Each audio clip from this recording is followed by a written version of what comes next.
All right. Hello, everyone. I'm Anya Parampil. This is a special live edition of Red Lines. We wanted to discuss the assassination, the news we learned yesterday of the killing of a top Iranian scientist, Mohsen Fakhrizadeh. And to do that, I'm joined by a very star-studded panel of guests. We've got Professor Mohammad Marandi from the University of Tehran joining us from Tehran, investigative journalist Gareth Porter. You probably have seen some of his articles at the Grayzone, even one discussing the way Pompeo and Netanyahu were pushing Trump towards war with Iran just a few months ago, which we'll certainly discuss. And I'm joined by editor of the Grayzone, Max Blumenthal. Thanks all of you for hopping on today. And as I mentioned earlier, it's later in Iran, so we're especially grateful for Marandi, Professor Marandi, to be joining us right now. Thank you. So let's start with the feeling in Tehran right now. I want to go to you, Professor Marandi. It's probably been pretty intense, several hours, over 24 hours now in Iran since this story first broke. What has the response been from the government, the media, and then people in the streets? Is there any doubt as to who is responsible for this assassination at this point? Well, the general assumption is that the Israeli regime carried out the attack, both because in the past they assassinated a number of scientists, nuclear scientists in Iran around a decade ago. And back then, of course, it was done with the help of the United States. And now it is believed that it is a similar situation. However, there's also, in addition to the history, the fact that Western media, like the New York Times, have more or less implied that the United States knew that the Israelis were going to carry out this attack. So the general consensus in Iran is that the Israelis were behind it, but that they had logistical support from other countries as well, and it's quite possible that the MEK terrorist organizations or elements within the organization were used to carry out the operation. The MEK terrorist organization has offices across North America and Europe, and they have a base in Albania. But there's also a lot of anger.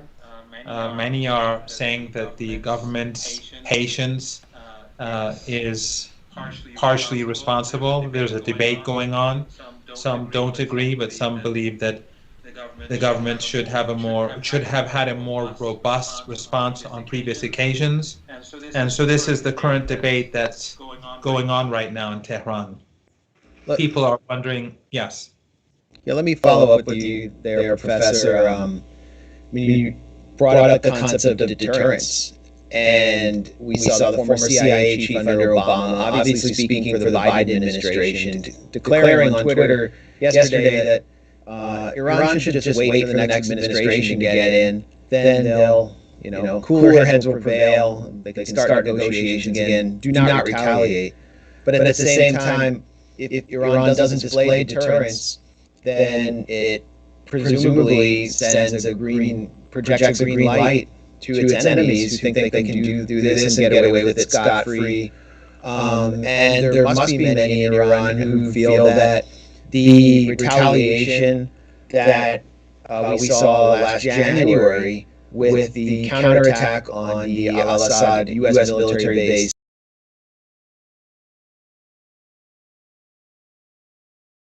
important figures in Iran's leadership was not reciprocal. It was not proportionate. So, I mean, I don't know. I want to ask what your thoughts are, but what is the prevailing sentiment? Are people saying, we need to deter these future attacks, or is there a sense that the Biden administration will calm things down? Well, I think there are a lot of people right now in Iran who are saying the exact same thing that you're saying. And I tend to agree with them. I think that the Iranian response to the murder of General Soleimani, who was the person, the most important person, along with Abu Mahdi al-Mohandes, his Iraqi counterpart, who defeated ISIS. And back then, while the Iranians felt, the government felt that that response was adequate for that moment in time, although the Iranian leader said that this is not the response, this is a response. But I think that some believe that Iran should have been more robust, and I believe that now there's a lot of pressure on the government to take a strong step in with regards to retaliation. So I agree. I don't think that waiting for the next administration makes any sense. The very fact that he made this statement it shows that the act was so outrageous. Of course, it also reflects deep divisions in the United States, but the act was so outrageous that it's not something that can easily be defended. But one reason why I don't think that waiting for the next administration makes any sense is if the aggressor is not punished, that only encourages more aggression, as you implied. But B, the next administration is not going to be all that different. And this is a myth that some people are right now promoting, that somehow when Biden comes, the world is going to be a better place. In fact, the previous nuclear scientists that were assassinated in Iran, all of them had families. One of them was a colleague of mine, Dr Mohsen at the University of Tehran. In fact, when he was assassinated, some people, because it was declared in the news that a professor at the University of Tehran was murdered, some people began to call me, wondering if it was me for a host of different reasons. But in any case, when they were murdered, it was during the Obama years, and Biden was the vice president. Just like when they speak about the maximum pressure campaign, where Trump spoke of brutal sanctions, and he was trying to brutalize the Iranian population. These sanctions were initiated under Obama and Biden. And back then Obama called them crippling sanctions. So Obama wanted, and Biden by extension wanted to cripple ordinary Iranians, and Trump wanted to brutalize ordinary Iranians. And then, when we look at the murder of General Soleimani, which was a huge crime committed by Trump, and we saw the millions of people come to the streets of Tehran. But again, if we go back to the Obama-Biden years, the dirty war in Syria, as you explain in your, I think, book right behind you, I recognize the book. And the management of savagery. Yes, the management of savagery, right to your right-hand side. The dirty war was initiated by the United States with the help of President Erdogan in Turkey, King Abdullah in Saudi Arabia, the Israelis and others. So, and of course Yemen, the destruction of Libya, the sanctions on Venezuela. All of these happened under the Obama-Biden presidency or leadership. So there's not really. I'm not very optimistic about the future. The only point that I can make is that since Trump wants to be seen as the opposite, or wanted to be seen as the opposite of Obama, Trump wanted to be seen as his opposite. Biden wants to be seen as the opposite of Trump. So maybe he has some incentive to bring about some limited change, but I'm not optimistic. Although Iran will wait and see, but I'm not optimistic. So in any case, I don't see any reason why Iran should remain silent. And my hope and my understanding is that there will be a response. It could be a combination of a military response, but also a response with regards to Iran's cooperation with the International Atomic Energy Agency? We have some minor technical problem. There seems to be an echo. I'm getting a lot of complaints in the comments. I'm gonna bring some headphones to Anya, but if everyone who isn't speaking can hit mute, I think that would help. People are saying it comes and goes. I put on a headset. But Anya, if you want to toss to Gareth, I'm going to bring you some headphones. Sure, Gareth. I wanted to ask you to talk a little bit about who exactly Dr. Mohsen Fakhrizadeh was, because in U.S. outlets and plenty of Western media outlets right now, we're hearing that he was the head of Iran's non-existent nuclear weapons program. I've seen this repeated by the New York Times, by the Associated Press, and the National Public Radio, as well as other sources. So I'm wondering if you could elaborate a bit on who he really was. Corporate media in the United States have been reporting every chance they got. Every time there was an opportunity to talk about Fakhrizadeh, they have portrayed him as they were told by their contacts within the intelligence community and other U.S. officials. They described him as the Iranian equivalent of Robert F. Oppenheimer, who was in charge of the Manhattan Project. And indeed, they liken the project that he is supposedly was head of to the Manhattan Project in producing Iran's first atomic weapon, just as the Manhattan Project produced the first atomic bomb in 1945. I think this is extremely fanciful. From everything that I've been able to learn, Mohsen Fakhrizadeh was chosen by Mossad to play that role, to be the one who they would finger as the head of this fictional program that they created the documents for, because he taught physics at Imam Hussein University and had been apparently part of the staff of the Defense Department's Armed Services Logistics Agency. And so he was known to be involved in military affairs. And they began to talk about him as the guy who was in charge of this very early on. Indeed, the people in Israel who wrote a book about the Mossad's greatest covert operations talk in their book about the fact that that Mossad essentially prompted their clients, the Mujahideen Khalq, who were designated as the ones who would carry these documents to the West and give them to Western intelligence. They had the MEK people prompted to describe Fakhrizadeh in terms that would be, describing him as somebody who was involved in the nuclear weapons program, the alleged nuclear weapons program, and they had to get the personal information about Fakhrizadeh that they were able to gather and turn it over to their Iranian exile clients in order to have this happen, because the MEK didn't know anything. They were totally incapable of having any spying work themselves. And so I just underlying the relationship between the MEK, who were the key to the turning these documents over to the West, and Mossad, and the fact that it was Mossad who was behind that really created the myth of Mohsen Fakhrizadeh in the first place.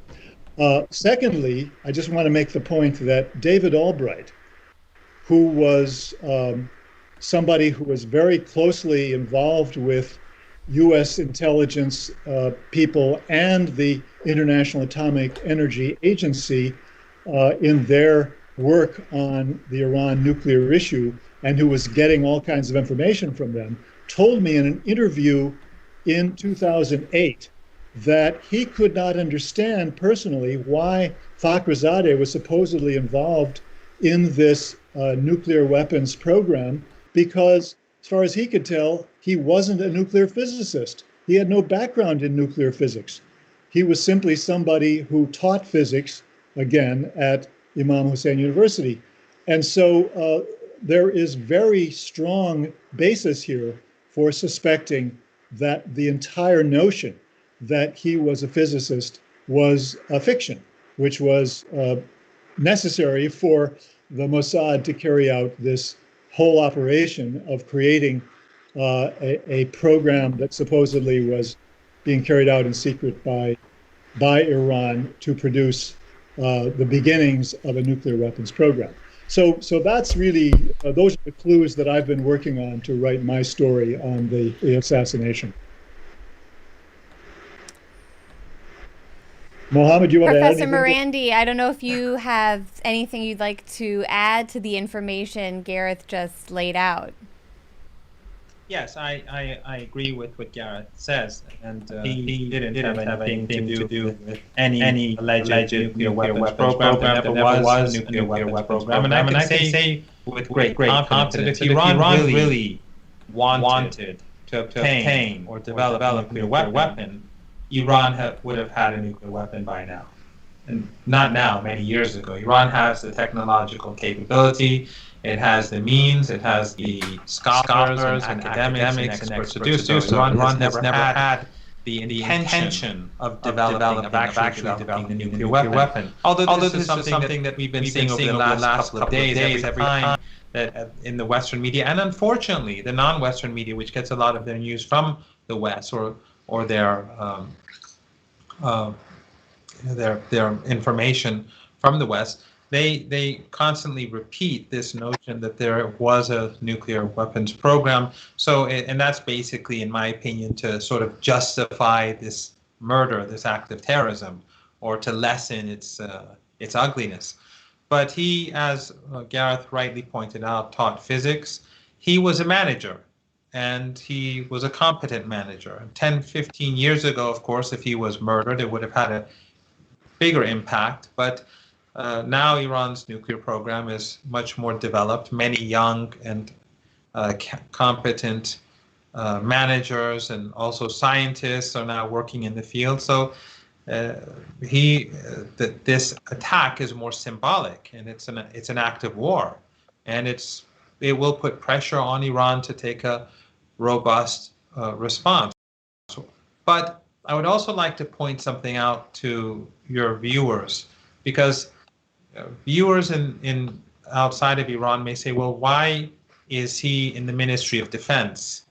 Because the Iranian nuclear program is a part of the Atomic Energy Agency. It has its own organization. So why is the military involved? That may mean that they are involved in developing weapons.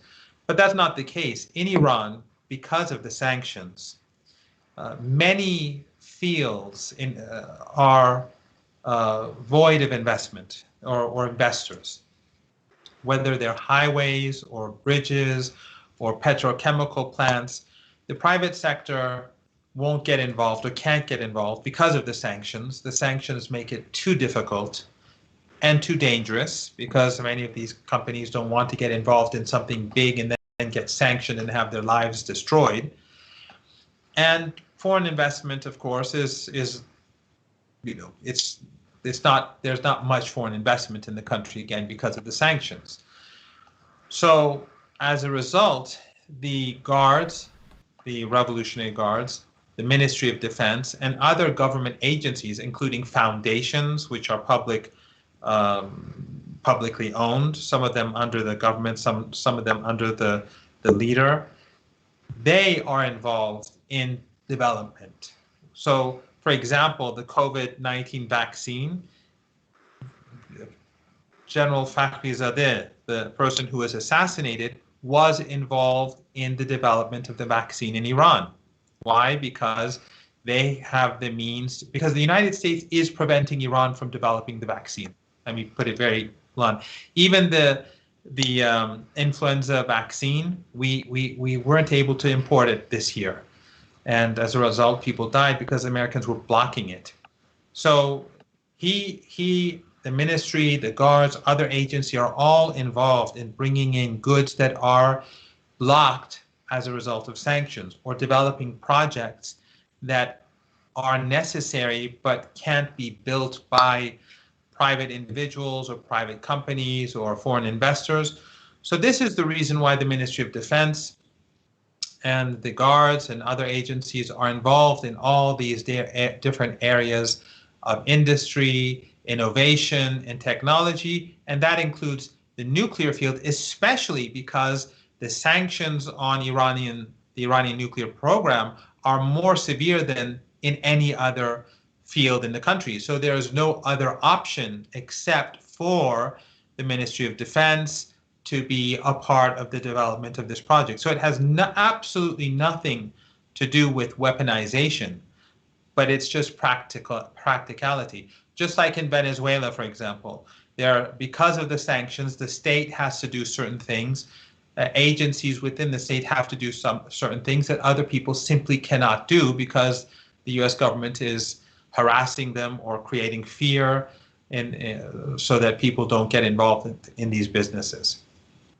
Yeah, and if I can ask either of you if you happen to have headphones around, to put them on, or just keep your mute button on Skype when you're not talking. But Professor Marandi, you actually reminded me of a very similar situation in Venezuela, where there is a medieval-style blockade, a siege by the United States. Venezuela is struggling to import basic goods, and they're being denied revenue, basically because their oil exports are being embargoed, which is their main source of revenue. Therefore, it's difficult for this government to purchase food.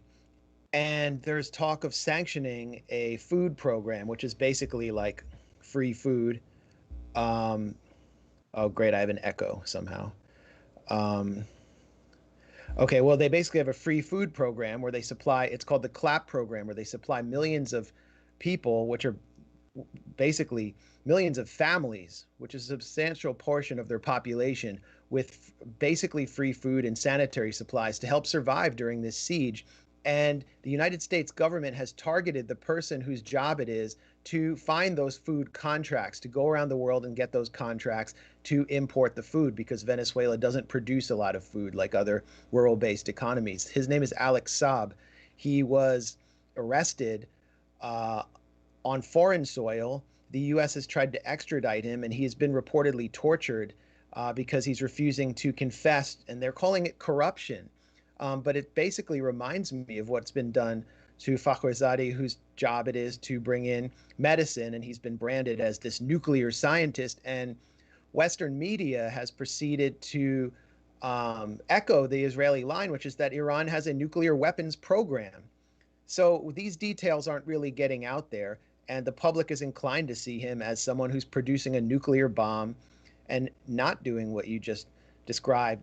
I guess, Gareth, maybe you can weigh in on these allegations that Iran has a nuclear weapons program. And we've done several pieces of yours at the Grayzone on Netanyahu's 2018 presentation and, pre-existing propaganda, which appears to be, simply fabricated about internal Iranian nuclear documents. I mean, this appears to be a long-standing Israeli propaganda campaign to single out Fakhrizadeh, who appeared in Netanyahu's 2018 presentation, which helped convince Donald Trump to leave the JCPOA, but a propaganda campaign to convince the public, particularly the American public, that Iran does have a nuclear weapons program. Gareth, you have to unmute.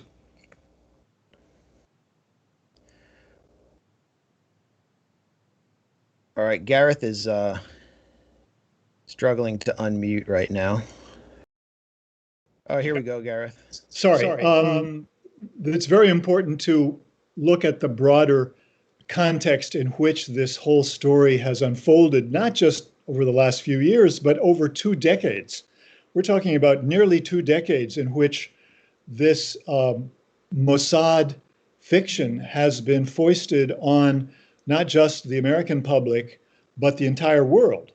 And this is, I'm sorry to say that this is a sign that people should take seriously of just how totally unprofessional the news media have been in this country, how totally devoted to supporting and sort of being puppy dogs in regard to any story that is given to them by the national security state, particularly one that has to do with Iran, but even more generally. And that means that everything that has been published about Iran that relates to the subject of anything nuclear for the last 15 to 20 years, well, even going back before that, even to the 1990s, has been totally false. It's been systematically false. We have seen one layer upon another built up over that period of now, it really is going closer to 3 decades of this process of building up false narratives, one on top of another. And it really begins with the ignorance of the history of Iran's relationship to the question of weapons of mass destruction, which I've written about in my own book, which is totally unknown in this country, but is absolutely vital to understanding everything that has happened over the past 3 decades in regard to U.S.-Iran relations. And the point here that I want to emphasize is that during the Iran-Iraq War, Iran was prohibited by Khomeini from having any program involving weapons of mass destruction, nuclear, economic, nuclear, biological, or chemical. And the Revolutionary Guards were very insistent, going to Khomeini twice during the war. And I interviewed the guy who was in charge of the Ministry of SEPA, the ministry in charge of military supply for the Iran-Iraq War, in Tehran when I was there in 2015, excuse me.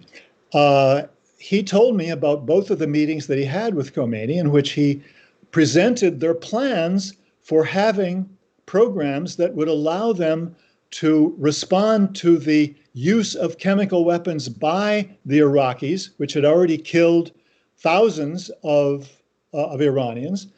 That was in the early meeting, and then later on had killed tens of thousands, including civilians, in Iraqi chemical weapons attacks. And in both cases, Khomeini said, absolutely no, this is illicit in Islam. We cannot develop, own, let alone use any weapon of mass destruction. And there is no other explanation that anyone has ever been able to offer for the fact that Iran never used chemical weapons during that war.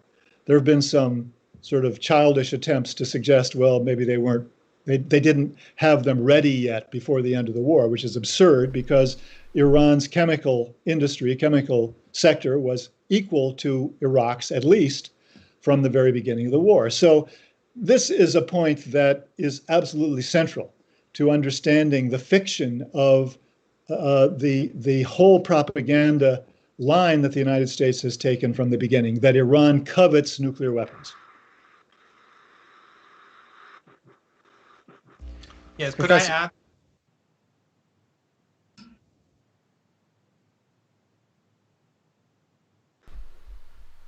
Yes, just a few things. One is that during the Iran-Iraq War, as Gareth pointed out, the Iraqi armed forces under Saddam Hussein used chemical weapons extensively and repeatedly and regularly. And these chemical weapons and the capability to use them were provided by European countries allied to the United States, NATO countries, and the United States was involved as well.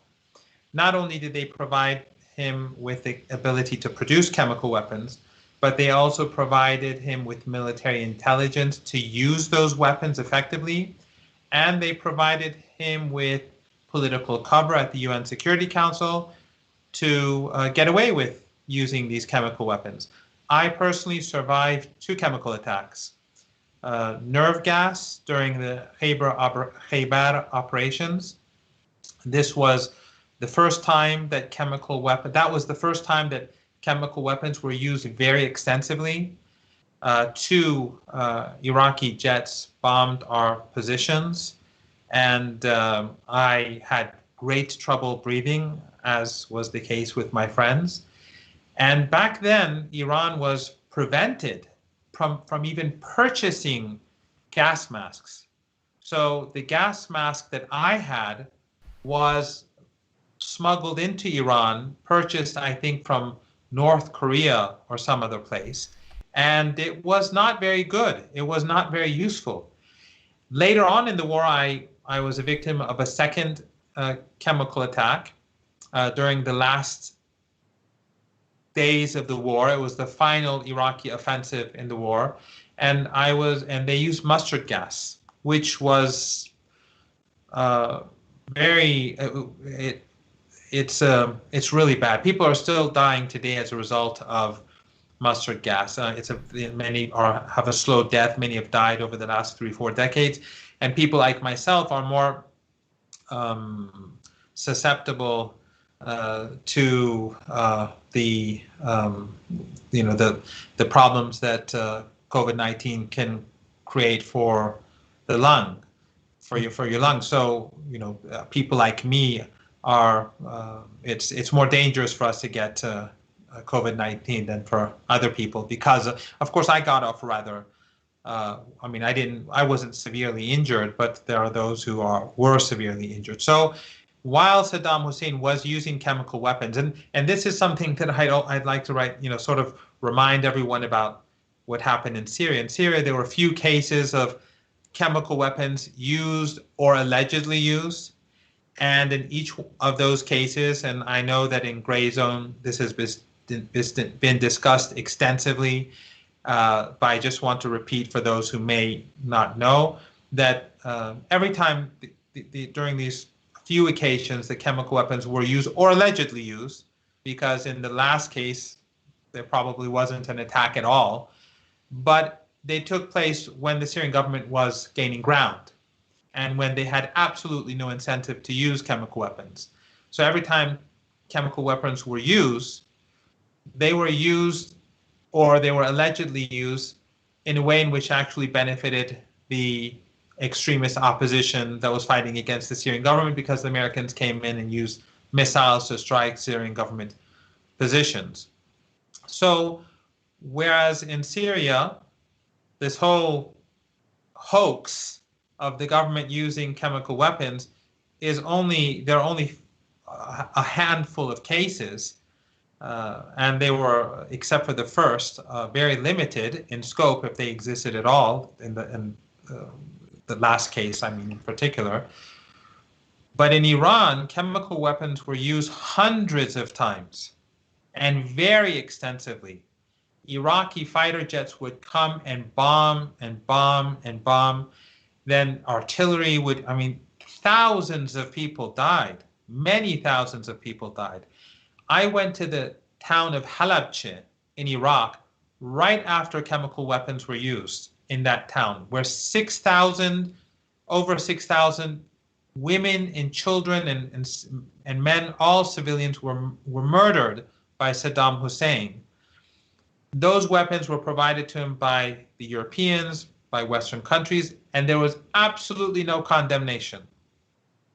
So when they speak about weapons of mass destruction, as Gareth pointed out, these attacks were being carried out against Iranians, against Iraqis, and it was in this context that Ayatollah Khomeini said, under no circumstances will I allow you to develop chemical weapons to use in the war. And as I said, during the last 3 decades, the nuclear weapon hoax that is being promoted, and again, I just like Max's book back there, The Management of Savagery, which is a very good book to read. Gareth has a very good book on Iran's nuclear program called Yes, that's the book. If Gareth has his book somewhere around, it's Manufactured Crisis. It's a very good book on the Iranian nuclear program. There is absolutely no evidence to show that Iran was actively developing a nuclear weapon. So, but this was used as an excuse to corner Iran, to hurt Iran, to punish Iranians, just like human rights, just like terrorism. Iran is guilty of everything. Assassinations take place in Iran. Terrorist attacks were carried out in Iran. The EU did not condemn this attack yesterday. They did not condemn it. No one condemned it in Europe or the United States. So, and even now, these human rights organizations like Human Rights Watch and Amnesty, right now the people who helped Saddam use chemical weapons against me, they are alive in the United States. They're alive in Europe. They're still in parliament, some of them. Some of them are CEOs in companies. They're around. Why don't they go and make them and their governments accountable? Because because Iran is the target, or countries like Iran, Venezuela, like Human Rights Watch, as you all know, and again, this has been covered by all of you quite extensively. The head of Human Rights Watch supported the coup in Bolivia, the takeover by the military, the myth of the fraud during the presidential election. These are the human rights organizations that we're talking about that dominate the narratives.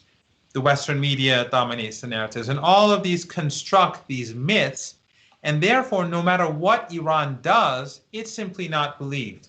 If Gareth goes on, I don't know, CNN or Fox News or NBC and says, Ayatollah Khomeini, he said you're not allowed to make new weapons of mass destruction, they'd say you're talking nonsense, because the narrative is so powerful. I mean, Iran is so evil and so horrible, and people are being, according to this narrative, being suppressed and killed on the streets. I mean, it's such a horrible regime, as they like to call it, that everything is, all negative qualities are believable, and anything positive that comes out of Iran is met with skepticism, and there must be a catch to it. I should just quickly intervene and say the EU the attack and said this is a criminal act and runs counter Max, to the you're principle gonna have to say respect. that again. Out finally with a condemnation. I guess it took them it required a long deliberation, and they stated this is a criminal act and runs counter to the principle of respect for human rights the EU stands for. And the EU stands for so much human rights in Palestine, don't they? Max, They're always They use the word condemn. I've read that statement. They didn't condemn it. They said they intentionally did not use the word, and that's a big deal for Iran. Right now, it's been discussed all day today that the EU, after a full day, they issued a statement, but the word condemnation is not in the text. Well, and Ali Abunimah has just pointed out to me they didn't call for an investigation either. If I could just add to what Mohammad said very eloquently about that whole episode, one of the things that still sticks in my craw about this history is that the very Americans working for the Defense Intelligence Agency, the DIA, who helped the Iraqi forces in terms of targeting intelligence that was supplied by them in repeated missions to Iraq to provide these targets in Iran for their attacks, knowing, of course, that they were going to be using chemical weapons, turned around at the end of the war when the Halabja attacks were carried out and suggested that both sides used chemical weapons, using a cockamamie argument that they knew held no water whatsoever. They were covering up, they wrote up a memo that was distributed to the media or leaked to the media.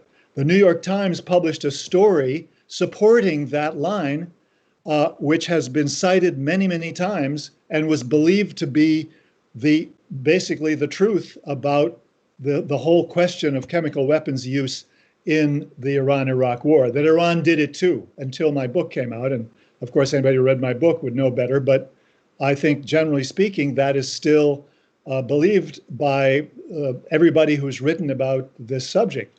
And by the way, the New York Times correspondent later found out that he'd been had and tried to do his best to correct it in a book that he wrote. But it was, of course, way too late. I'd just like to add a point here, and that is that not only did the Americans, as you rightly point out, try to blame Iran alongside Iraq for the chemical attacks falsely, but Obama's book, which just came out, in the book, he says that the Iranians had chemical weapons and that the Soviet Union gave these chemical weapons to Iran, and which was completely untrue, which is a lie.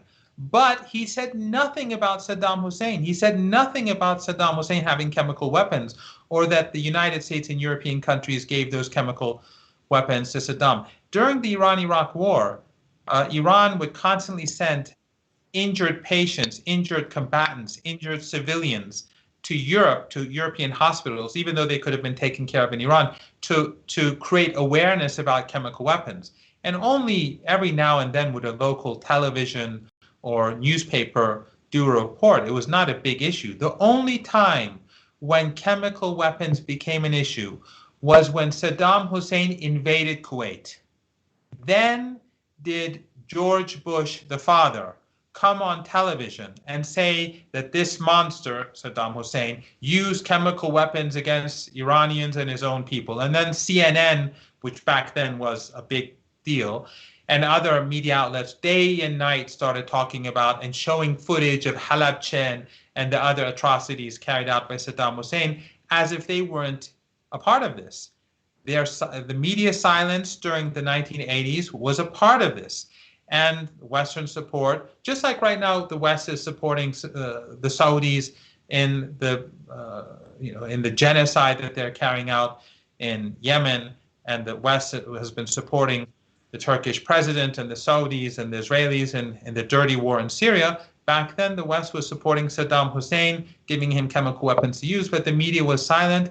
And now you see Obama in his book says nothing about Saddam's chemical weapons. Yet he makes this outrageous claim that Iran had chemical weapons and obtained it from the Soviet Union.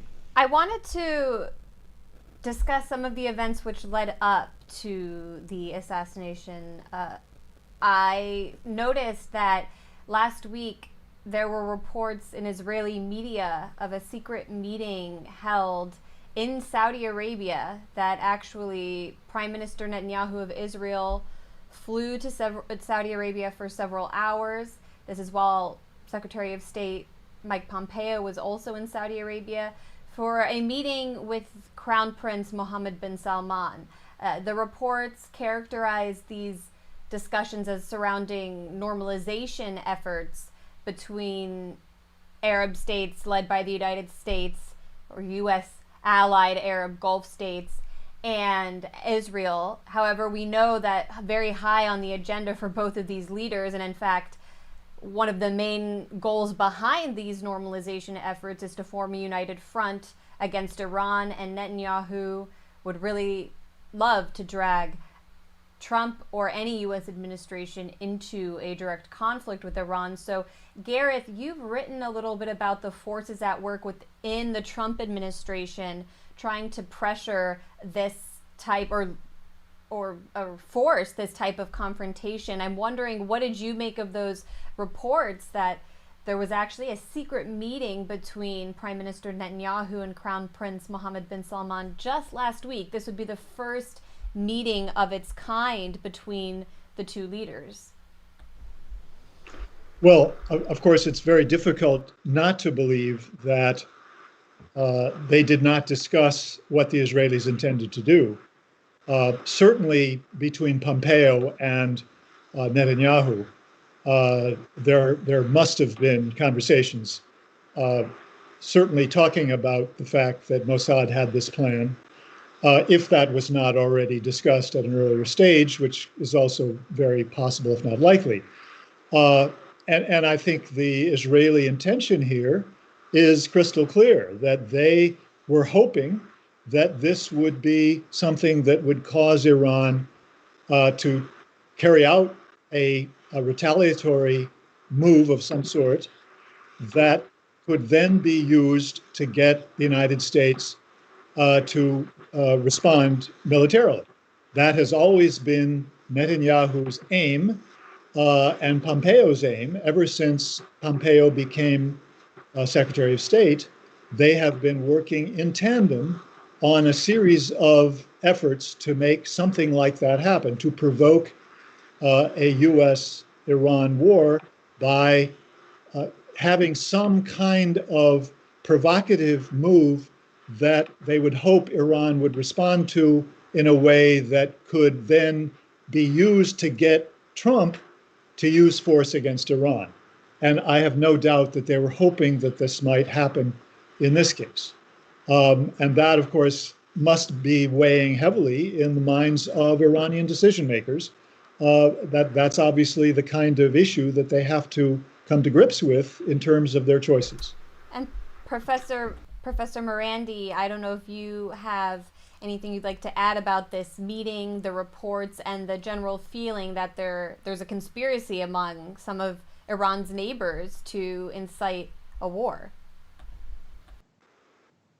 I think Max was about to say something. Do you want to add something? Then I'll speak if that's okay with Anya.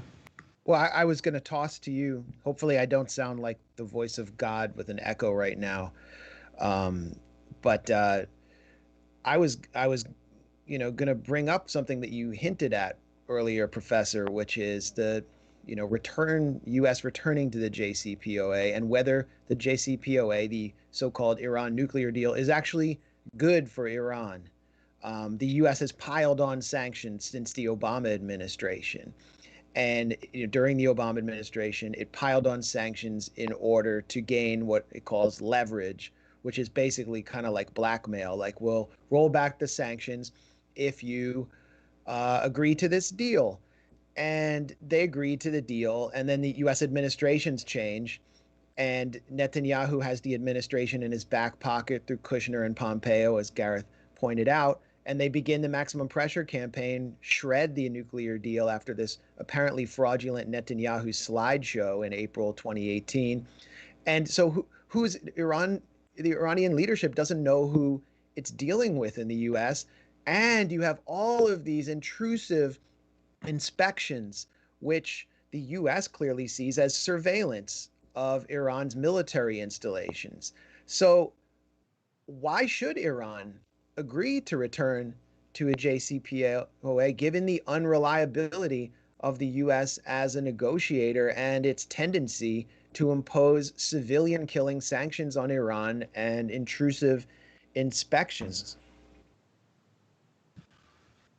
Well, that's a tough question, and I know whatever I say, I'm going to be attacked by friends in Iran on both sides of the political divide. Gareth and I were both in Vienna during the nuclear negotiations. And at the end of those negotiations, when the deal was signed and I saw the deal, I told Dr. Zarif, I mean, I don't have any special connection to God, but like Max, but I told him I don't think this is going to work. And the reason is that Iran, on every occasion during the last 40 years, that it tried to move towards some sort of rapprochement with the United States, it was rebuffed, to say the least. In the 1980s, before Hezbollah was created, militant groups in Lebanon took a number of American hostages, and they were small groups, so every group had their own hostage. The Reagan administration asked Iran to help, and they promised to change the relationship with Iran if Iran would help get those hostages released. And the Iranians went to Lebanon, and they used their leverage to get these people released. Nothing happened. Relations got worse. Then in the 1980s, under President Rafsanjani, the 1990s, under President Rafsanjani, the Iranians gave an oil field in the Persian Gulf to Conoco. Back then it was Conoco, the Conoco Oil Company. They were negotiating for 2 to 3 years. The American government knew about them. As soon as the deal was about to be signed, or immediately after it was signed, the Americans slapped sanctions on Iran's oil and gas sector. So the Iranians were giving this oil field to an American company as a goodwill gesture. Then more famously, as I'm sure quite a few of our viewers know, when after 9/11, when the Americans, they experienced blowback from Afghanistan because the Americans and the Saudis, they helped create the extremists in Afghanistan that turned later on into the Taliban and Al-Qaeda.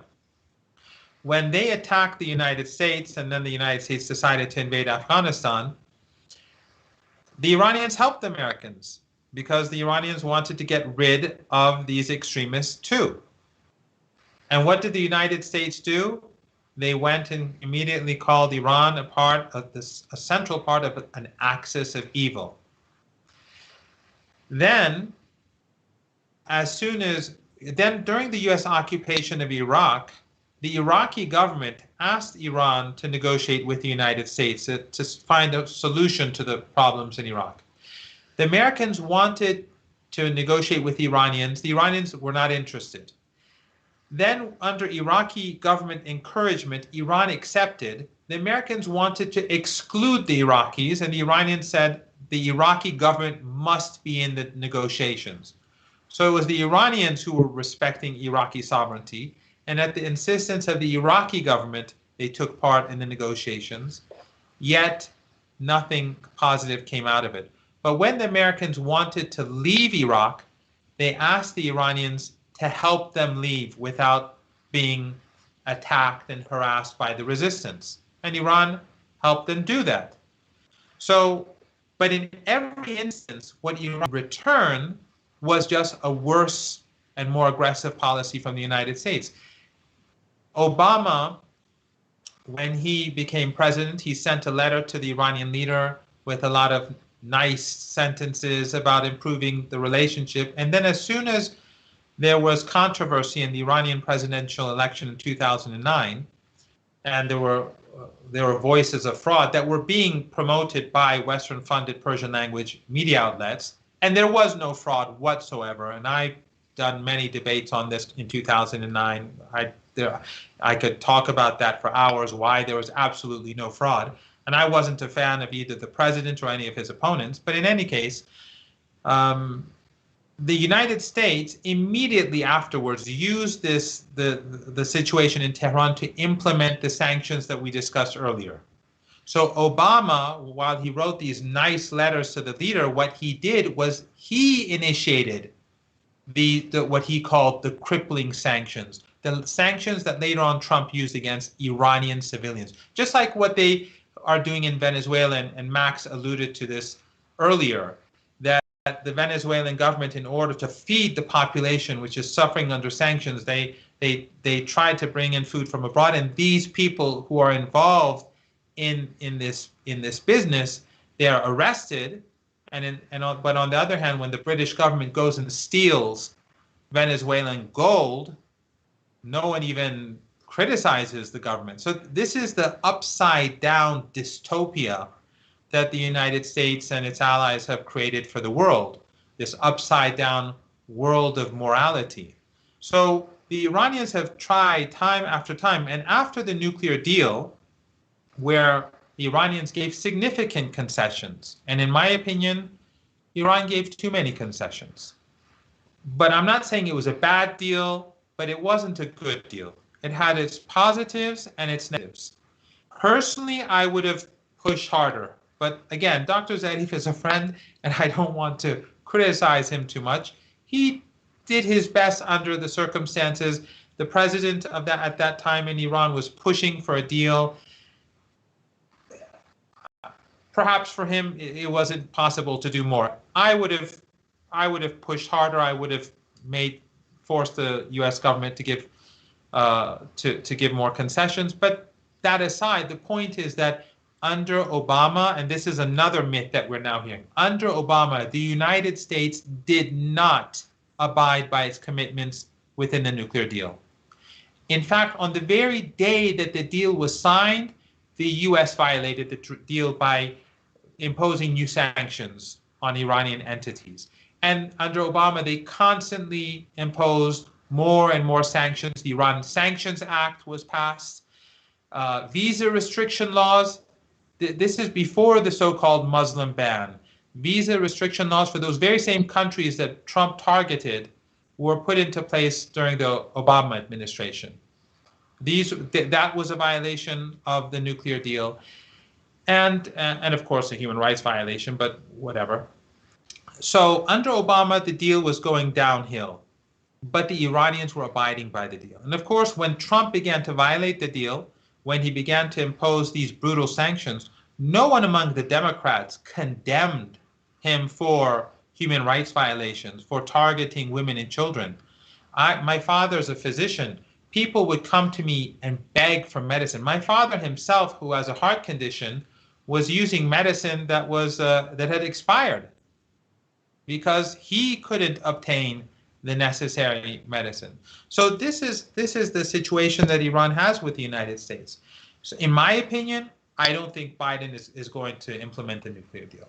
He may take certain steps to pretend that he's doing so, but I think probably that the United States will be using the Trump sanctions as leverage.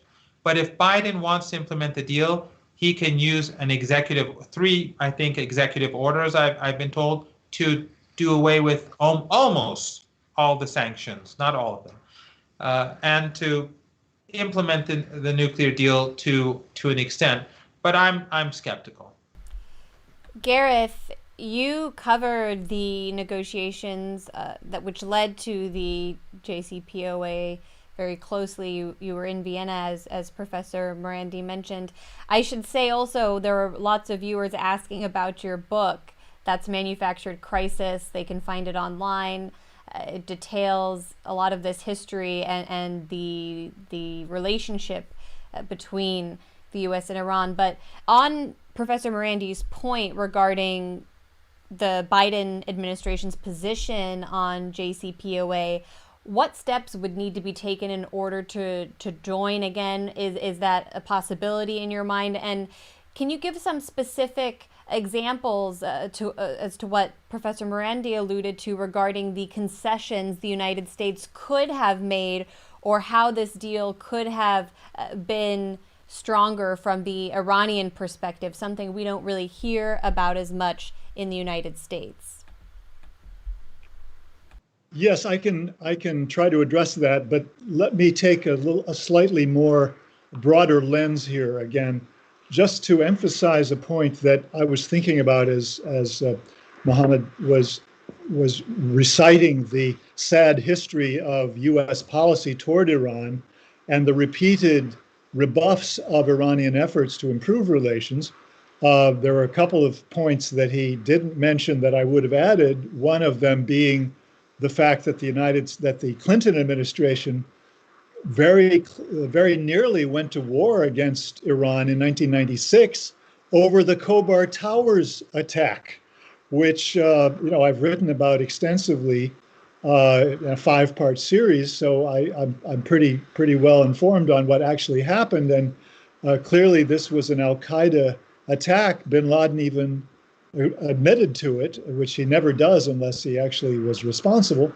But the Clinton administration was so determined to find things that they could attack Iran about, that they were determined to blame that attack on Iran, and they had a council of war in the White House to plan what their military response would be. And they came very close to actually going ahead with a response, but in the end, they decided that it was not practical. But in general, I think he absolutely nails the whole history of the United States the pattern of the United States policy toward Iran. And I think that demands a broader sort of a systemic analysis as to why this has happened. And I think there's a very plain, although at the same time it involves a complex set of interests, answer to that question. And that is that Iran is the necessary enemy, or a necessary enemy of the United States. The U.S. national security state, the military-industrial complex, need to have Iran as an adversary for a variety of reasons. To begin with, it is necessary to account for, the desire of the United States military to have a Middle East presence. Iran is 95% of the reason for the United States to have a military presence in the Middle East. Second thing, arms sales. They are justified in large part because of the supposed threat from Iran. So, the Pentagon's interests are bound up in continuing to treat Iran as an enemy. And so when the Obama administration came into office, I'm quite sure that the process by which the new administration came up with the first draft or the second draft or the third draft of a policy toward Iran, this was partly the result of the Pentagon weighing in and saying, well, there's no way that we can really change fundamentally our policy toward Iran. It's just not acceptable. And that's not going to happen in the future either. Obviously, it's not going to happen under Biden either, because there is a vested interest which is extremely well established, firmly established, that requires that the present policy of hostility toward Iran continue indefinitely. The only thing that could change it would be an emergency which would absolutely require U.S. help from Iran. Then the United States could be forced to make some accommodation. That's my view. So I think that's where we are in terms of the Biden administration, at a fundamental level.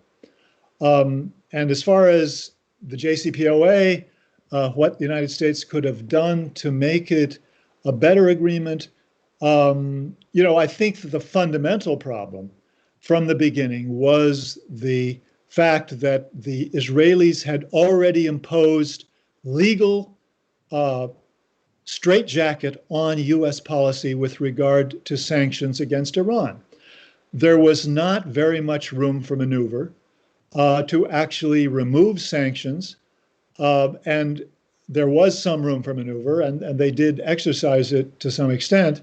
But fundamentally, the United States was unwilling or unable to take the additional step, which Iran demanded, of essentially insisting to foreign businesses that they would be free of any threat from the United States of third-party sanctions if they did business with Iran. On the contrary, the Obama administration was moving in the opposite direction by making it even more serious for a foreign business to do business with Iran because they criminalized it, at least in terms of the potential or the likely perspective of a foreign business, by suggesting that the Iranian economy had been taken over by the IRGC, and therefore any business transaction with Iran was likely to involve support for terrorism. And therefore, I think that this was the problem that we had with the Obama administration from the beginning. It had inherited a set of sanctions. It took them further. The sanctions were problems because of the Pentagon. What I haven't mentioned, of course, and I regret that I didn't mention it in tandem with the Pentagon's interest, is the Israeli factor. U.S. policy toward Iran has always been hostage to Israeli interests, and no administration has been willing to free itself of that.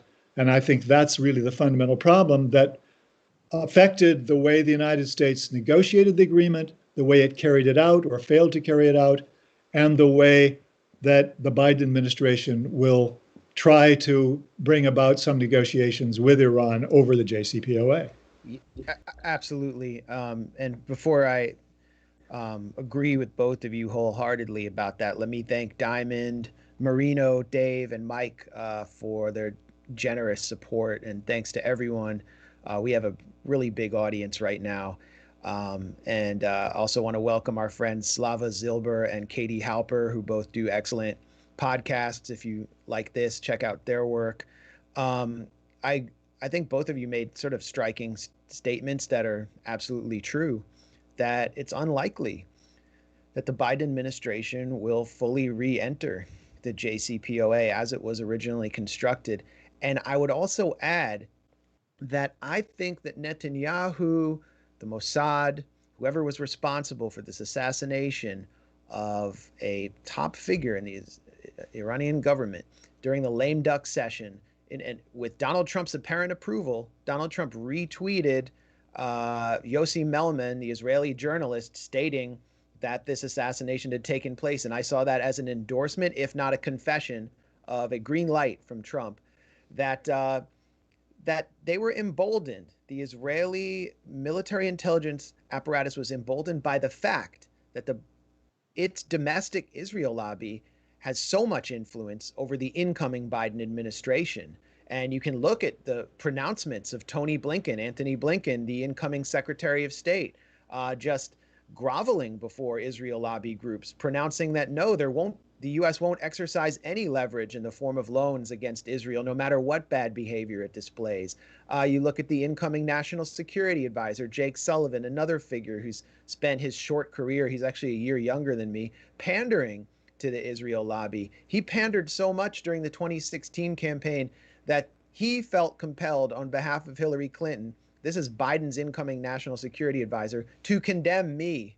They issued a statement condemning me as if I was affiliated with either campaign because I had gone on Twitter and criticized Elie Wiesel when he died for palling around with fascist figures like the Christian Zionist pastor John Hagee, taking $500,000 from him, hanging out with Ted Cruz, taking money from Sheldon Adelson. And I think, my take on Elie Wiesel has only gotten better since they finally come out with the stories on his long history of sexual abuse and sexual harassment of young women. But Jake Sullivan, on behalf of the Clinton campaign, just because he's so sensitive to the Israel lobby's concerns, condemned me. It was just totally bizarre. So I think that's encouraged Israel here, and they are not going to take the Biden administration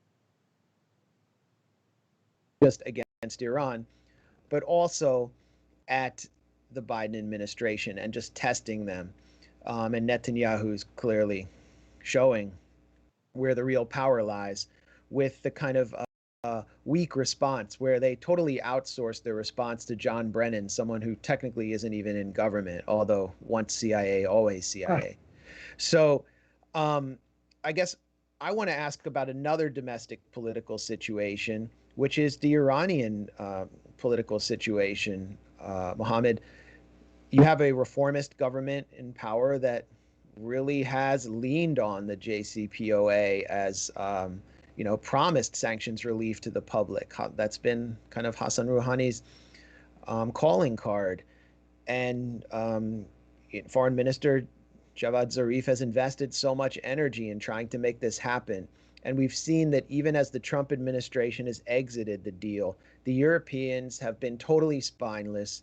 They have really not initiated any trade with Iran and followed the Americans because they're so frightened of Washington and they're just so owned by Washington. So, how does this affect the upcoming elections in Iran? I mean, there will be another election in which the principalist camp could potentially come into power after saying this deal is actually sacrificing our sovereignty.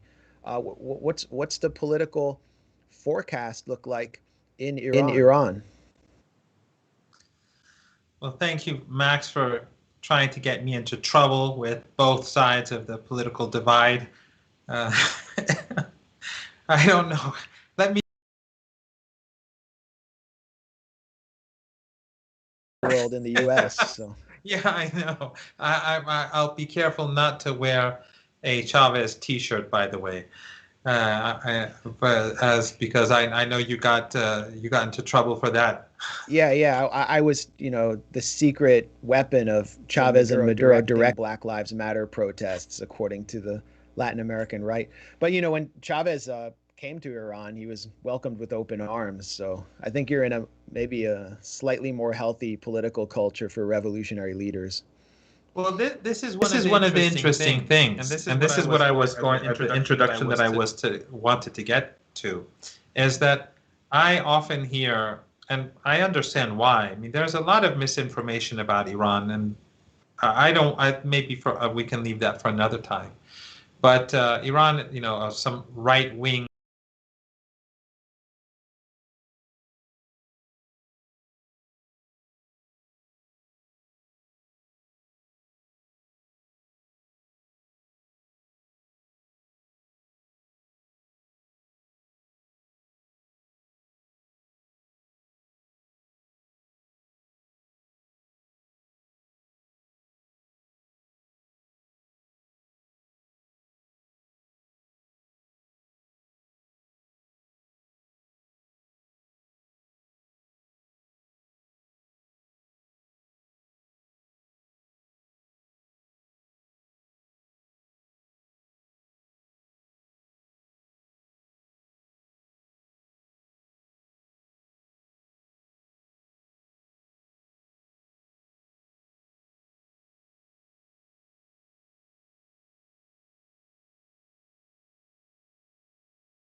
The ANC and Nelson Mandela, and one of the first countries.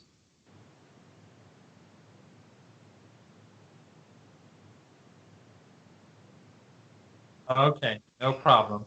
I just don't want people to get tired of me speaking too much. So, many of Iran's policies have always been left-leaning with regards to social justice, public health care, public schools, and that sort of thing. And I know that, there's this image of Iran in Western countries that is some sort of right-wing extremist religious regime. The word regime always comes up. Whereas, that's that extremist organization that exists in the minds of many, I think, is the same Al Qaeda and ISIS and Jaish al-Islam and Ahrar al-Sham.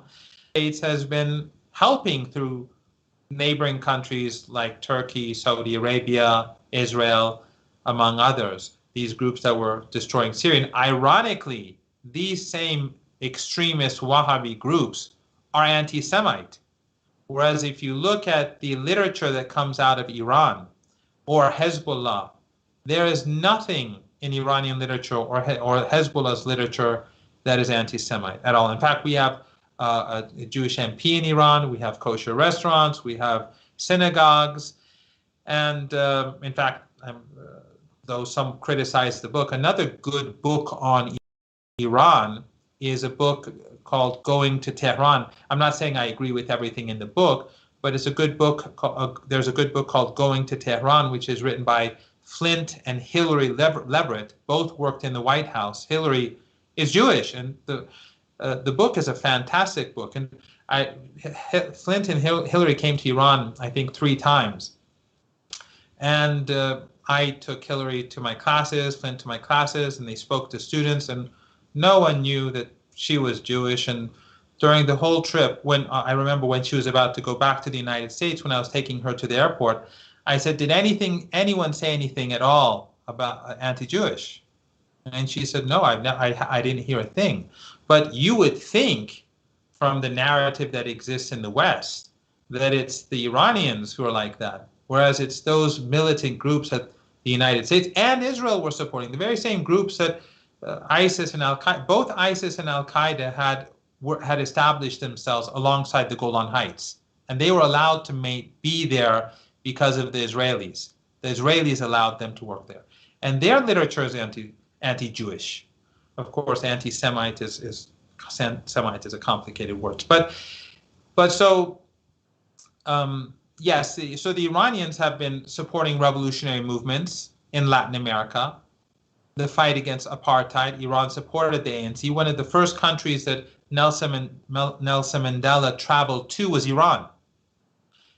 Whereas the Europeans and the United States considered the ANC a terrorist organization, and Nelson Mandela was a terrorist. Only after Nelson Mandela's term in office as president came to an end, years later in 2008, was he removed from the terrorist list in the United States. So this is the sort of upside down world where the United States and its allies support these extremist groups, anti-Semite groups, yet Iran is accused of all sorts of nonsense. The United States supported the apartheid regime in South Africa, and the Iranians supported the resistance there. And again, in Israel, the same is true. And that is that the Iranian opposition to Israel is that it is an apartheid regime.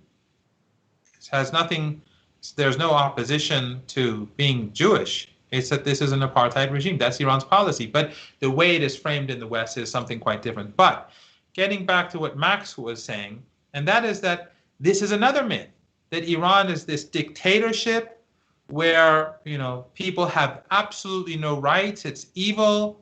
Okay, fine. Then why is it that we have elections in the first place? Why are people in the West, in think tanks and so on, concerned about who wins the parliamentary elections, who wins the presidential elections? So if they're not meaningful elections, why do they talk about them?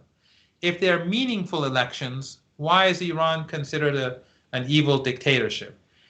These inconsistencies in the narrative are something that are so blatant and open, but it's because the narrative is so powerful, because this latent Orientalism, as they say, is so powerful that people don't see these inconsistencies, many people at least. So another example is Iran is evil, it's corrupt, it's falling apart, it's incompetent, the regime is unpopular, people hate it, it's about to explode and implode and everything at the same time. Yet, at the same time, it's a growing menace. It's a growing threat to the world. Well, how can it be both at the same time? If it's falling apart, then how can it be a growing menace? But you see all of these inconsistencies function simultaneously and are accepted simultaneously when it comes to Iran. But I think that as things stand, after this very long introduction, that the elections may not bode well for the reformists or President Rouhani, who doesn't consider himself to be a reformist, and Dr. Zarif doesn't consider himself to be a reformist either. I think he considers himself to be in the moderate camp, although there are divisions between President Rouhani and Dr. Zarif right now, in my opinion. But I do think that as things stand, because the United States has been so brutal towards ordinary Iranians, that it is quite possible that the government will do very poorly, and that someone from the principalist camp, which wants to take a more assertive role, or let's say more assertive position towards the United States, and who's also would move further away from liberal economic policies, that person would probably have a better chance of being elected. But it's too early to say. Iranian elections are very unpredictable. I'm not saying, by the way, that Iran is a utopia. There are no utopias on this planet as far as I know, but Iran is not a dystopia.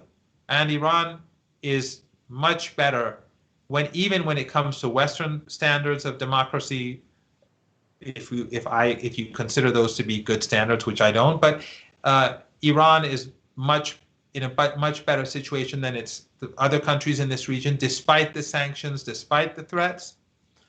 But morally speaking, with all due respect to some of the people who are watching, and I'm sure they'll be outraged by this, morally speaking, there's no comparison between Iran and European and North American governments. Iran has not destroyed Libya. Iran has not created a famine in Yemen. Iran did not create ISIS or Al-Qaeda in Syria. Iran did not support apartheid in South Africa or Israel. Iran did not destroy Iraq. Iran did not give Saddam Hussein chemical weapons and then destroy Iraq in the name of taking away those chemical weapons.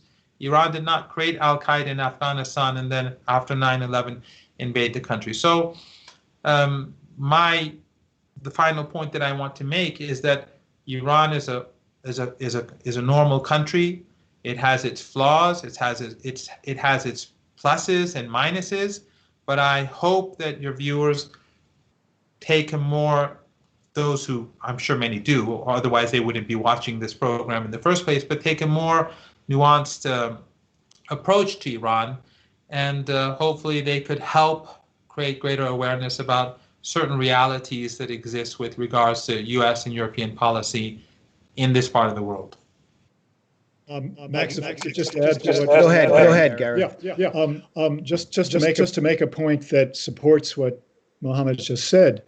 What many people may not be aware of is that an American public opinion outfit, University of Maryland actually, went to Iran last October, not October of this year, but October 2019, and did extensive polling. And what they found was that the US sanctions, the effect of US sanctions, as well as other aspects of US policy, had caused more and more people in Iran to doubt the efficacy of the JCPOA, the desirability of Iran continuing with the JCPOA as it now stands, or as it stood before it was basically scotched by the Trump administration.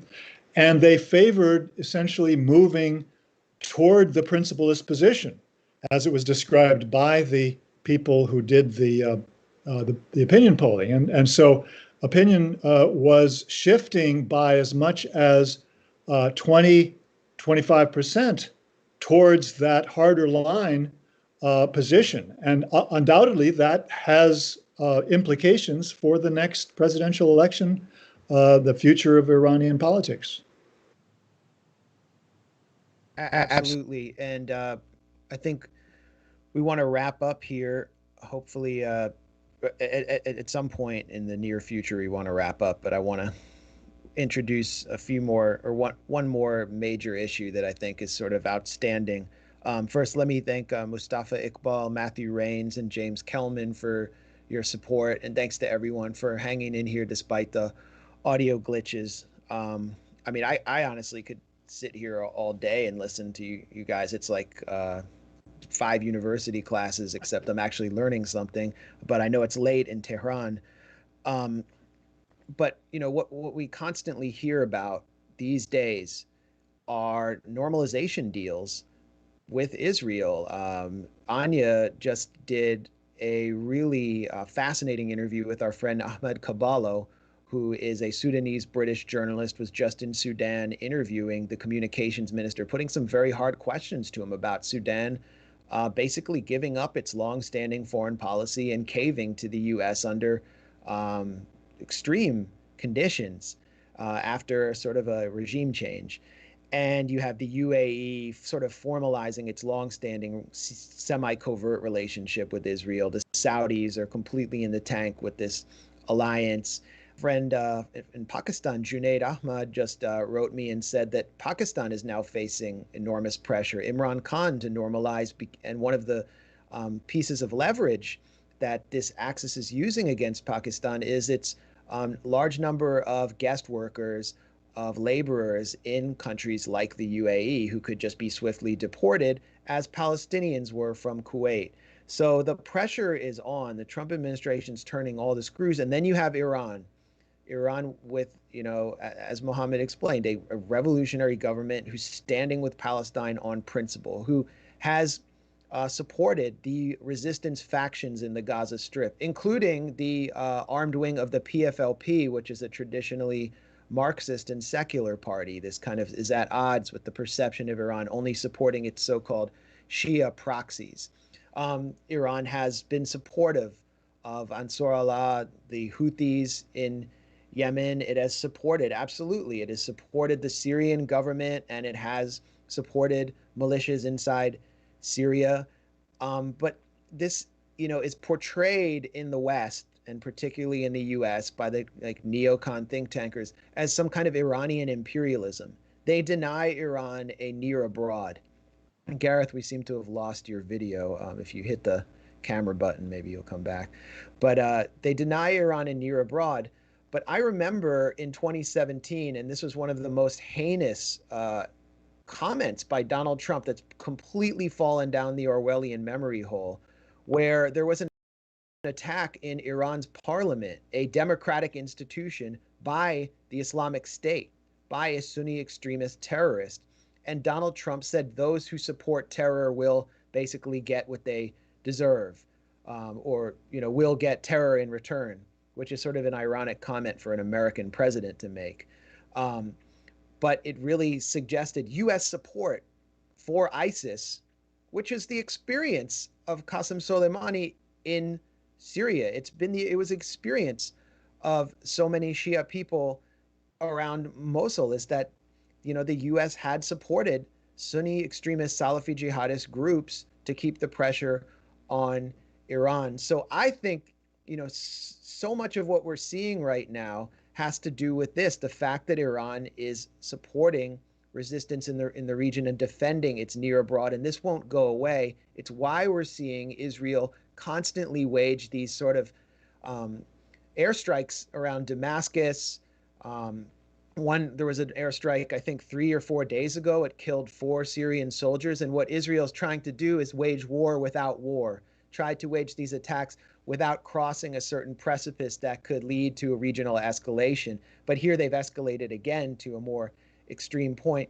So I think maybe just in closing, both of you could help understand, our viewers and listeners understand what Iran's national security interests are, what Israel's agenda in the region is, and where you think this is going, since you both seem to agree that the U.S. will not return to a solid JCPOA. Well, if I could start, Max, I'm glad you've raised that question. I think it's really one of the major missing pieces in the entire public discussion of the Middle East, essentially, because it is so central to understanding everything that's happened in the Middle East for the past several years, to understand that Iran does in fact have national security interests that are really quite serious. And it goes back, and I've written about this on a number of occasions, and will do so again for the Grayzone, I'm sure, in the near future. It goes back to the late 1990s, when Israel was publicly, openly threatening to attack Iran, both over having a missile program and having a nuclear program, but primarily over the missile program. And it was at that point that the Iranians felt increasing pressure from the Israeli government, and they began to think about short-term fixes while they were still in the longer-term process of having a missile fleet that could actually deter the United States and Israel. And so what they did by 1999 was to begin to give missiles and rockets to Hezbollah, which could then reach Israel more easily with a large number of missiles, a large number of weapons that could do damage to Israel with some degree of certainty, and have in that way a short-term deterrent. And of course, over the years, they have added significantly to that deterrent that resides in southern Lebanon, and at the same time have continued to have more and more accurate missiles. But even very recently, as of last year, a former Iranian diplomat was quoted publicly in the Iranian press as saying, we have not gotten there yet, and we do need to have to have our allies in the region be a key part, if not the key, to our deterrent force. And so I think it's extremely important to understand that what Iran has been doing in regard to Syria, Iraq, and Yemen is essentially related to their need to have deterrence with regard to both Israel and the United States, as well as Saudi Arabia to a lesser extent, and that has required defending regimes in all three countries uh, against those who would try to destabilize them or worse. And I think that is at the center of the politics of the region. And it has simply been blacked out by, of course, the US government and US media, who present it as strictly something that is destabilization by Iran, which is, of course, totally absurd if you really look at the situation closely and in the historical context that I've given. Right. Well, I'll try to be brief so that the audience won't be too tired. I just want to point out that Iran also supports Venezuela. And at a time when the Venezuelans were suffering because of US and European sanctions, the Iranians took some very courageous steps. And at a time when they were under pressure because of sanctions, they gave much needed aid to the Venezuelan people. And this is one of the interesting things. The Europeans and the Americans constantly sanction countries, governments, in the name of human rights. But what they do is they target ordinary people, like in Syria. The Europeans and the Americans have been targeting ordinary people. I know you, Max, have been to Syria recently. I've traveled to Syria regularly over the past decade and before that. But during the fighting in Syria, I traveled there at least 10 times. And this leads me to another point, that in Syria, the bulk of the resistance against ISIS and Al-Qaeda and these other extremist forces that were supported in this dirty war by the United States and other regimes in the region are Sunni. I was in Aleppo when East Aleppo was liberated. I was in West Aleppo. It is a Sunni city. The people there were all celebrating when Al-Qaeda was finally forced to withdraw from the city. There were celebrations for 3 days in that town when I was there during those 3 days. Then I went back to Damascus. Or when ISIS was advancing on Erbil, which is a Kurdish Sunni city in Iraq, it was about to take the city when Iran went and supported the Kurdish forces there, and the Iranians blocked. Qasem Soleimani blocked ISIS from taking this Kurdish Sunni city. So in Syria, the Iranians were supporting the Syrians, the bulk of which were Syrian Sunnis who were fighting these extremists. Or in Gaza, not only are there Marxist fighters, but Hamas and the Islamic Jihad, they are Sunni. Or in Afghanistan, when the Americans were talking with the Taliban behind the back of the Afghani government, the Afghanistani government, the Iranians only spoke with the Taliban with the consent of the administration in Kabul, a Sunni government. So while the Americans were being insincere, the Iranians were being sincere. In Yemen, the Zaydis and the Shafi'is, the Zaydis are not, they are from their own, they're their own sect, and their allies in Yemen are Sunni Muslims. And when we in this region, when we look at the devastation that has been created, it's been the United States that's been supporting extremists alongside Saudi Arabia, alongside Turkey, alongside Israel. It wasn't Iran that created these extremist groups in Afghanistan to fight the Soviet Union. It was the United States and Saudi Arabia. Their books were initially printed in the United States. Their school books or their extremist books to educate young people to become extremists were published in the United States and sent to the Pakistani-Afghanistani border to teach young kids to hate the Russians because they are infidels. Right? So the Americans were doing this with the Saudis. It wasn't the Iranians who gave Saddam chemical weapons. It wasn't the Iranians who, based on lies, a link between Saddam Hussein and Al-Qaeda, or weapons of mass destruction that invaded and destroyed Iraq. And it wasn't Iran that created all these centers for torture across the region and beyond. Iran is a country that is right now surrounded by American military bases. It's constantly being threatened both through sanctions and through threats made by presidents, whether it's Trump, who says he'll obliterate Iran, or Obama, who constantly said all options are on the table, thus threatening ordinary Iranians with war and destruction. It's not Iran that's been threatening the United States. The Iranians have been a victim of terrorism, just like yesterday. The Iranians have been a victim of human rights violations by the Americans trying to prevent ordinary Iranians from obtaining food and medicine. Yet the roles are reversed. It is the Iranians who are somehow the evil and monstrous threat to humanity.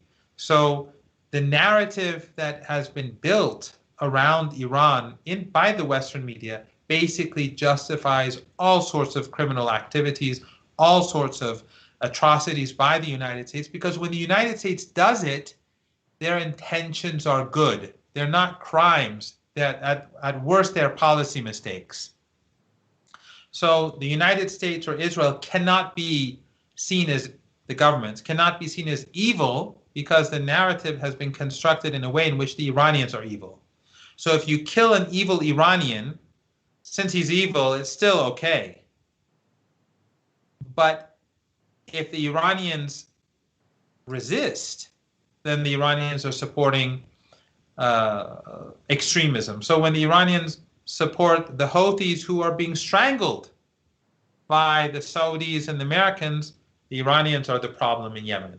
When the Iranians are supporting the secular Syrian government in Syria against the extremists, it's the Iranians who are the problem, not the extremist groups that the United States and its allies were supporting.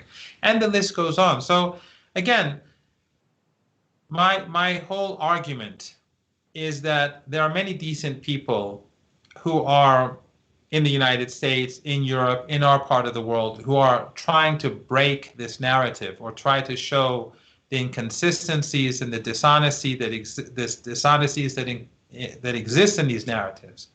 But the reality is that the corporate media and Western state-owned media and think tanks and public figures, they have created such a powerful narrative that no matter how hard you struggle to break that narrative, the sheer amount of times that this narrative is repeated in the public, whether through movies, whether in the news, or other means, it becomes very difficult for progress to be made. However, at the end, I'd like to add this, that the way in which the old order is now collapsing, and the U.S. empire is on the decline, and the way in which the liberal capitalism is now is destroying the same populations that once upon a time were better off than the rest of the world. In other words, before we were mostly the target, and people in the United States and Europe were not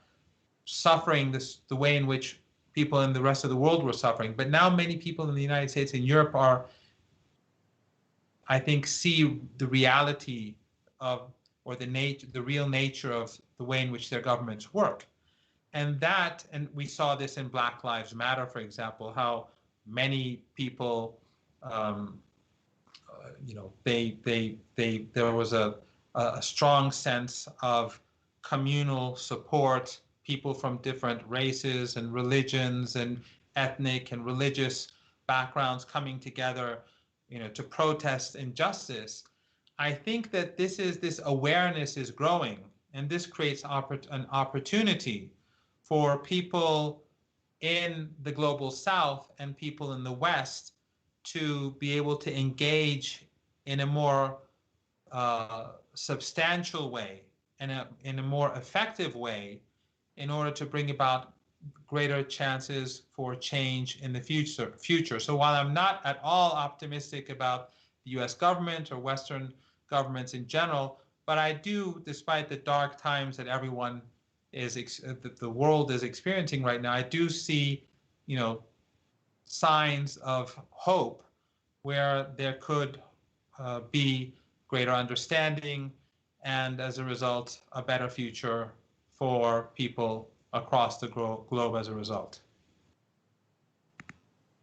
Gareth, I don't know if there's anything you want to add before I respond and we kind of draw the curtain here. And you're is on. I think I don't really have anything to add to what Mohammad said. I think his closing statement is really a good way to end this. Okay, well, just quickly in response to a few things Mohammed said, it is true that the U.S. actually sent books promoting extremism to Afghanistan to actually help encourage the extremist insurgency against a Soviet-backed government there. They were produced by the University of Nebraska's Department of Afghan Studies, which later hosted members of the Taliban. And actually, I described this in my book, The Management of Savagery, took Taliban leaders on a trip to Mount Rushmore. I thought they could have been there with Trump for his recent speech and celebration of America. They would have liked the fireworks, and I'm sure they would have loved the Toby Keith music as well. But it was a bizarre scene, and I describe how there was actually a woman, an Afghan woman, who was in the department who hid in the library because she was frightened of them because she and her family had been abused by them. So this was the U.S.'s legacy. They repurposed the textbooks that the U.S. had sent through USAID to Afghan children to encourage them through math problems like how many Russian soldiers were, if we shot this many Russian soldiers in the head, how many were wounded. The Taliban repurposed those textbooks, and all they did was they blacked out the images of the human form because it was considered haram or heretical, and then the rest of the textbooks they just kept, made in the USA. So this book, The Management of Savagery, really helped. I think this is my attempt to explain to my fellow Americans how the U.S. has encouraged the most extremist forces while waging war on those who've taken a much more I think a rational approach to the region. And there was an attempt to censor my book. There was an attempt to prevent my book tour from taking place. It practically succeeded. And one of the people who actually participated in that attempt was James Le Mercier, the British military intelligence officer, retired turned mercenary, who founded the White Helmets in southern Turkey. This gigantic influence operation, which aimed to stimulate support among bleeding heart Western liberals for a war of regime change in Syria, and that failed. Where is he now? And he is dead now. He died, and he fell off a balcony. I think he jumped off a balcony in Istanbul. Dutch mainstream media revealed what we all knew to be true, which was that he was stealing the money and buying expensive residencies, and I don't know where the money was going. This is money from Western governments. It was money to promote extremism in the Middle East, specifically in Syria, to provide basically Jabhat al-Nusra and ISIS with a MASH unit and camera people. And he killed himself. And so, alternative media was blamed for killing him. That's how obsessed the Western regime change establishment is with destroying alternative media, is that they blamed us for this guy killing himself when and he was actively lobbying a bookstore in Washington, personally lobbying them to not host me because I had exposed their operation in my journalism and in my book. And so, yeah, the knives are out for us at alternative media. That's why it's so important that we have this conversation. That's why it's so important, all of you who are watching, that you support what we do and support what Gareth is doing. He's a regular contributor to the Grayzone. He will have, I think, a very illuminating article soon on the campaign of lies that led up to the killing of Dr. Fakhrizadeh. And we have Anya doing a lot of important work on Venezuela. Anya, I guess if you can close us out here, but also maybe if you can address the issue that Mohammad raised of Iran supporting Venezuela. There's now an Iranian supermarket in Caracas, a gleaming Iranian supermarket, while the U.S. is trying to deprive Venezuelans of food. Yeah, this is something that I know. Could I just add one sentence? And that is that when Eastern Aleppo was liberated from Al-Qaeda forces and their allies, I went to East Aleppo the very next day. And all of the white helmet centers that I saw, and I think I saw 3 or 4, I'm not quite sure, all of them were right beside the offices of Jabhat al-Nusra, the Nusra Front, the Al-Qaeda uh, group in Syria. Jabhat al-Nusra was Al-Qaeda in Syria. Their buildings were right alongside one another, including the main building. The main Jabhat al-Nusra building was right beside the White Helmets building.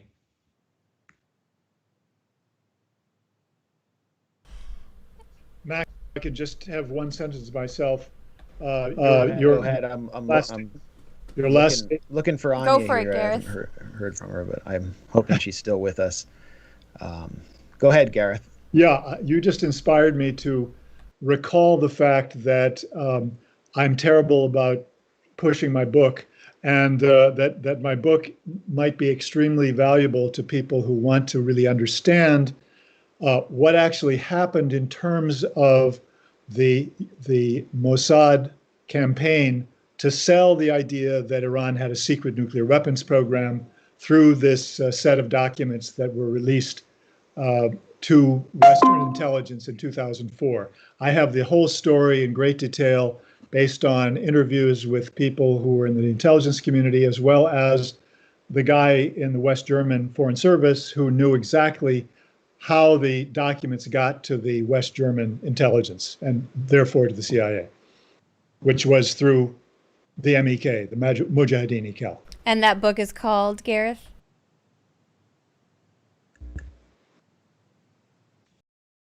Yes, no, I'm here. I'm here. I just I was asking Gareth if he wanted to plug the title of his book, but that's Manufactured Crisis, correct?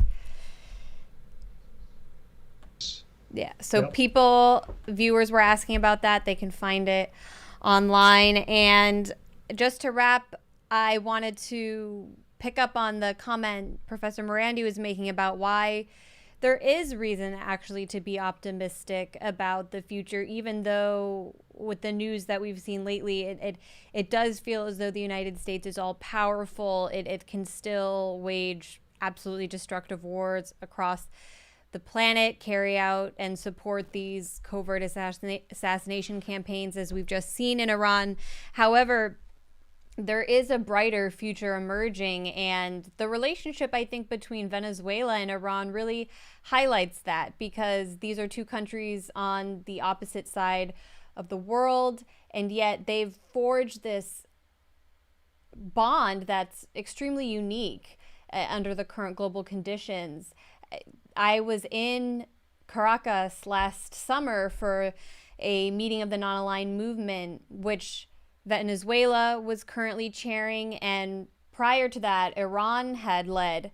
And so Foreign Minister Javad Zarif came to Venezuela.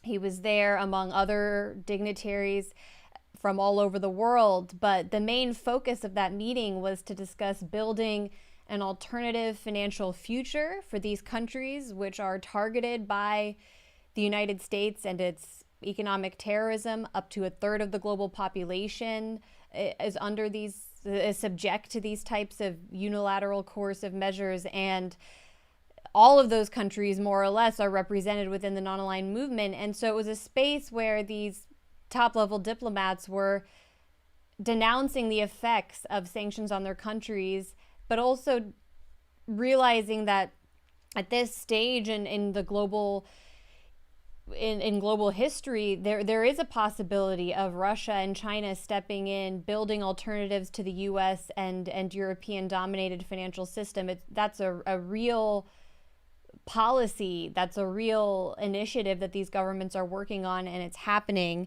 And Max mentioned the grocery stores in Venezuela sponsored by Iran. I know that this is something we want to follow up on with our coverage in Venezuela and future trips, visit these sites, but also the United States, which cut off Venezuela from the light oil that it needs in order to mix with its heavy crude and produce the petroleum it needs. Sanctions have cut Venezuela off from that supply, which the United States had given in the past. And Iran broke the naval blockade of Venezuela earlier this year when actual U.S. warships were present in the region in an effort to intimidate any help from reaching Venezuela. Iran broke that blockade, brought the light crude to Venezuela. It was a moment which I think in a year that's been pretty dark offered a lot of light. And even just last month, again, Foreign Minister Javad Zarif was in the region. He attended the inauguration of the new Bolivian president, Luis Arce, after visiting Venezuela, and just showing that this isn't really about Iranian imperialism the way that think tankers and Western journalists present this initiative or these moves by Iran. It's really out of necessity for survival, not even necessarily for Iran, but for these other countries which turn to Iran, turn to Russia, turn to China because of the war, the financial terrorism waged upon it by the United States. And I think during an interview once, Foreign Minister Arreaza of Venezuela described it as rivers, separate rivers, all these countries just naturally running together. He was actually saying that in reference to Turkey, a NATO member, which has also gotten closer with Venezuela over recent years. So it's out of the need to survive, to provide basic necessities and tools for their populations, that Iran, Venezuela, China, Russia have all come together, and they are serious about building this future when the United States won't be able to just simply wage economic terrorism unilaterally. And I think that's positive. I don't think we've ever in my lifetime experienced that kind of multipolar world, but I think I will see it. So just thanks again to Gareth Porter, investigative journalist. Again, his book is Manufactured Crisis. To Professor Mohammad Marandi, who I think it's past midnight there in Tehran, so we're very, very grateful that you've stayed with us throughout this stream, because a lot of viewers were saying you're the man. You have a lot of fans on this stream, as does Gareth, because people were asking about your book. And Max, thanks for helping out. I apologize again for a few audio difficulties. It's hard to host and deal with technology, which is constantly jumping around in front of my eyes. But thanks to everyone for participating, and we hope to see you all again soon.